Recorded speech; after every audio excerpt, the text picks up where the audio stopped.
Evening Year 12. Hope you're all well. Hope you enjoy the Ferguson documentary. Just as a little quick recap, jot down between 5 and 10 words that you associate with leadership based upon your viewing the other evening. So in this lesson, we're going to look at Douglas McGregor's Theory X and Theory Y model of management and how this has implications for employees and management styles.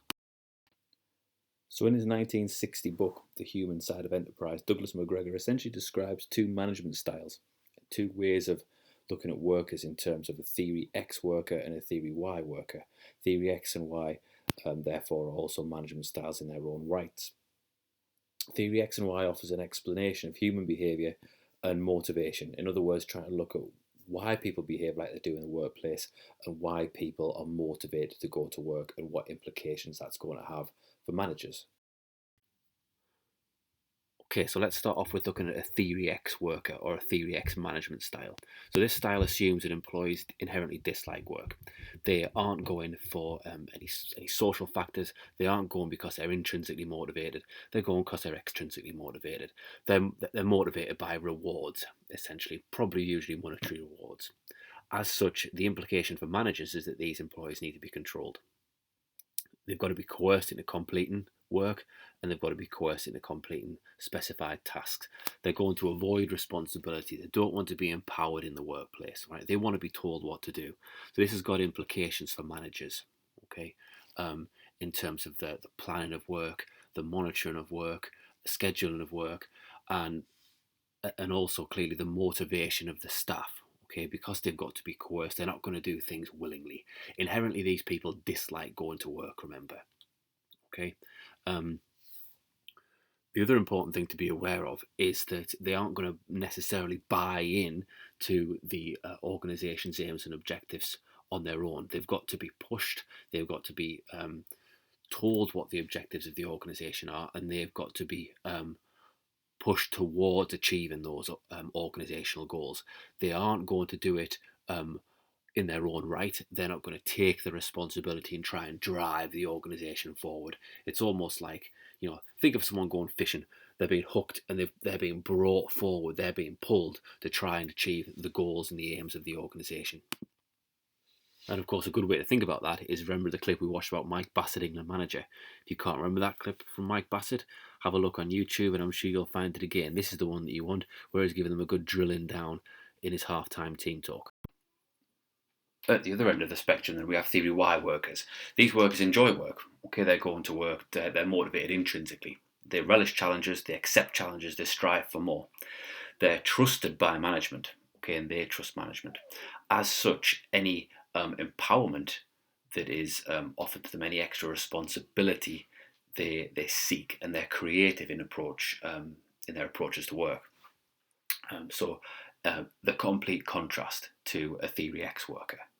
Okay, any authority that is delegated. Okay. Any additional tasks, if their job is enriched, all these terms that we've come across before, they'll buy into this way of working.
Okay, so the key from what we've just looked at is that there's implications for management. Okay, in terms of theory X workers, they're going to be motivated by rewards, usually extrinsic rewards. Okay, money, bonuses, commission. Okay, um, maybe extra paid leave, something like that. Whereas the challenge for a manager um, that is responsible for a number of theory Y workers is creating a culture, creating an environment where empowerment is present, where creativity can shine through. And ultimately, these workers are involved in the decision-making process to drive the organisation forward. They're central in pushing the organisation forward to achieving its objectives, rather than management trying to coerce workers to achieve objectives, which will be the case under Theory X. So, famous textbook organisational behaviour that some of you, if you study management or business at university, will know that come across. There's a little questionnaire included in that, so you can see, where you would fit in. Are you going to fit into one of the Theory X camp? Are you going to fit into the Theory Y camp? Or are you going to fit somewhere in between? So this is a nice little activity for you to do. So have a read of the statements, and then circle 1 through to 5. Then add up your scores to get a number between 8 and 40. If you get 16 or less, then you're probably going to be fitting into the Theory X camp. If you get 32 or more, you're going to be fitting into the Theory Y camp. So pause the video there and see how you get on. Right, I've just had a go as well. I've scored 33, so just fitting into that Theory Y camp. So, a little bit of thinking point for you to ponder. As an employee, which theory would you like to have applied to you in the workplace? And as a manager, which theory would you employ over your staff? I guess the answer here is essentially it's going to be circumstantial, isn't it? Right? There's no one best way.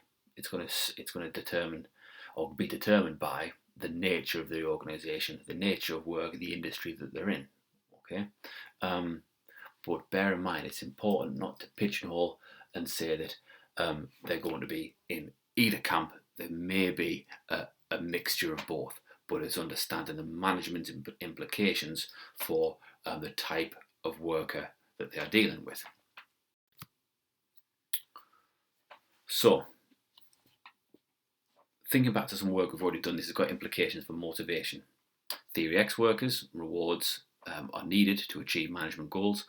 Theory Y workers, they're going to be intrinsically motivated through empowerment and through responsibility. So you might be asked a little something to do with, or rather, you might be able to bring something in to do with Theory X and Theory Y approaches to management in a question about motivating a work.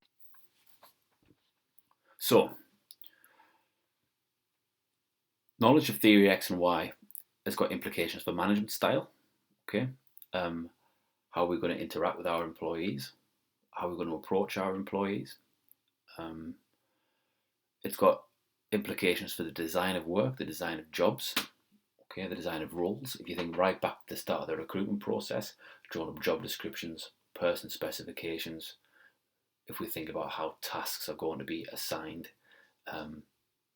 workload's going to be managed, depending upon the nature of the employee, or depending upon how the manager views the employees, what's their mindset, that's going to have an impact on how work is going to be designed, how jobs are going to be designed. We've mentioned that it's going to have an impact upon motivation too. One of the endpoints, or one of the quotes I should say from McGregor's book, is that the limits on human collaboration in the organisational setting are not limits of human nature, but of management's ingenuity in discovering how to realise the potential represented by its human resources. Okay, so to me, what this is really saying is it's the influence of the leader, it's the influence of the manager, and they're fundamental, okay, in driving the organisation forward by making use of those human resources. It's not the authority or the job title of the person who's going to be at the top that's going to be driving that forward. Okay, it's very much the influence of that person that's going to have an impact. So, task to tackle. Good leadership, a guarantee of success. So this brings together everything we've done so far. Describe the different leadership styles which might be used by a manager of a supermarket. 10 marks. What you need for this, or what I'd strongly advise that you have, is your Battle of the Leadership Styles article. Okay, that will recap, if you can't recall them, the four main different types of leadership styles that we need to be aware of. There are others in there that you could bring in to enhance your knowledge and subsequently analysis. How are you going to approach this question? So 10 marks, 6 of these marks are AO1 marks for knowledge, and we know the importance of demonstrating knowledge. That's going to allow you to, especially if you want to get into that third band, okay, that we need to have that detailed knowledge. You can't just wing it, right? You need to be able to outline what the leadership style is, what it means, what it's going to result in. 4 marks come from AO2, application of the theory that you've just regurgitated for AO1, your knowledge of the leadership styles. How is it going to work in practice? Now, remember the question was specific to supermarkets, okay? So within your answer, you must be referring to the word supermarket. Could be examples of specific supermarkets. Now, you've all got experience of going into these places. You probably go in them on a daily basis. They've been on the news, countless times over the last few weeks with this current crisis. So actually it's quite a good one to think about given what we're facing at this moment of time. So think autocratic, democratic, laissez-faire, paternalistic. How would each of those be used in a supermarket setting? Right? Why would it be needed? How is it going to fit? How will it work in practice? So it's no good you just explaining 3 leadership styles. I've said aim for 3. I wouldn't do all 4 of them. If this was an exam, you're probably going to be spending, 15, 20 minutes on this question, perhaps. Probably 15 at the most. So we need to get those 4 marks in, and the application needs to be interleaved, or interwoven, let's say, with our knowledge as we're explaining what the leadership styles are. So I shall look forward to that dropping into my Google Classroom inbox. I'll post a link to you on Classroom. Hope this has been helpful. I will post some further links in the comments below or on Google for other places that you can look. But the main thing, get your Battle of the Leadership Styles article in, plan it out before you attempt it, and if there's any problems, get in touch.